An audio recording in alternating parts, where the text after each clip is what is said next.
nyo to mga ka-amazing. Nakita ko lang sa TikTok to. Ang galing ng scratch remover nito. Tanggal agad. Oh! Diba? Amazing. Oh, pwede rin sa madilaw na headlight. Grabe. Tapos sa talsik na espalto. Oh! Tapos sa faded chrome. Oh! Diba? Amazing. Oh, diba? Ang galing ng product na yun mga ka-amazing. Lalo na't pwede to sa scratch. Tapos sa madilaw na headlight. Bibili tayo niyan. Let's go! So mga ka-amazing, ayan siya, oh. First gear wipe all ang tawag sa kanya. Tapos ito yung mga kayang gawin, oh. Diba? Ang galing. Okay, bilhin na natin to. Tapos wait na lang natin dumating. So mga ka-amazing, nandito na yung parcel natin. Grabe tong product to mga ka-amazing. Kasi nakakatanggal siya ng scratch. Tapos yung madilaw yung headlight. Tapos yung faded na chrome, kikintab din. Diba? Ang galing. So, open na natin to mga ka-amazing. Excited na ako kasi yung sasakyan ko kasi may mga light scratch naiilang ako pag nakikita ko kaya yung nakita ko to, talagang bumili ako. Kaya dalawa yung pinili ko mga ka-amazing para pang matagalan na din. Ayan, pag bumili ka mga ka-amazing ng isang ganito, may libreng towel Ayan. So, mga ka-amazing, ito yung first gear wipe all natin. Ito yung mga pwede sa kanya, asphalt, chrome, side mirror, tapos light scratches. Diba? Ang galing!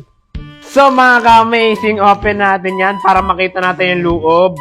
Ayan. So, ito siya mga ka-amazing, kulay white. White. Ang bango niya mga ka-amazing, amoy shampoo siya. Okay, siguro try na natin to mga ka-amazing. Let's go! So mga ka-amazing, balik dito sa sasakyan na to, dito natin itatry yung wipe out na nabili natin. What? Kasi tingnan nyo, ayan diba? Ang daming scratch, diba? Kaya nagkaka-scratch yan, tuwing papasok tayo sa sasakyan natin, na-scratch ganyan diba? Kaya mga ka-amazing, itatry natin tong wipe on na to, dito sa scratch na to, ayan! Alright mga ka-amazing, kuha lang tayo, tapos ipupunas natin sa may scratch. Okay, mga ka-amazing, ipupunas natin sa scratch. Okay, ikalat natin. Ayan. Parang shampoo lang no? Galing. Alright, mga ka-amazing, after natin makalat yung wipe all, tapos punasan natin itong towel na galing sa kanila. Sige, punas-punas lang. Sana effective to the moment of truth. Alright mga ka-amazing, dire-diretso lang. So, tingnan natin dito, may counting scratch dito. Tingnan natin the moment of truth. Ooh! Galing, nawala agad! Grabe, ang galing. So, dito naman mga ka-amazing, punasan natin to. Alright mga ka-amazing, dire-diretso lang. Pero sa tingin ko, pwede na to mga ka-amazing. So, ito na, the moment of truth! Ooh! Oh my God! Wow! Grabe! Naubos lahat! Grabe! Amazing! So mga ka-amazing, ayan na siya, diba? Wala nang scratch! Grabe! Tapos luminis! Ang astig! Alright mga ka-amazing, itatry naman natin sa malalim na scratch. Ayan, kung napapansin nyo, malalim yan. Pero itong wipe all, para lang sa mga slight scratches, ha? Okay, so try natin. Pahiran. Alright mga ka-amazing, napahiran na natin, napunasan natin ha.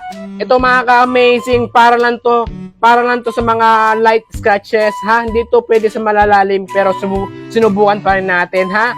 Ayan, so ayan siya mga ka-amazing, diba? Kasi ukit yan diba? Ukit yan, kaya hindi na matatanggal yan. At ito mga ka-amazing, pwede rin sa madidilaw na headlight, pero yung headlight ko okay pa naman siya, maliwanag pa. Tapos pwede rin siya sa mga faded chrome katulad nito, pero yung akin ayos pa naman, so hindi natin kailangan lagyan. Diba? Ang galing ng wipe all na to mga ka-amazing. Sa mga magtatanong kung saan ko siya binili, bali dito ko siya binili. Tapos yung link ng shop nila mga ka-amazing, iligay ko lang sa comment section. Diba? Ang galing? Amazing!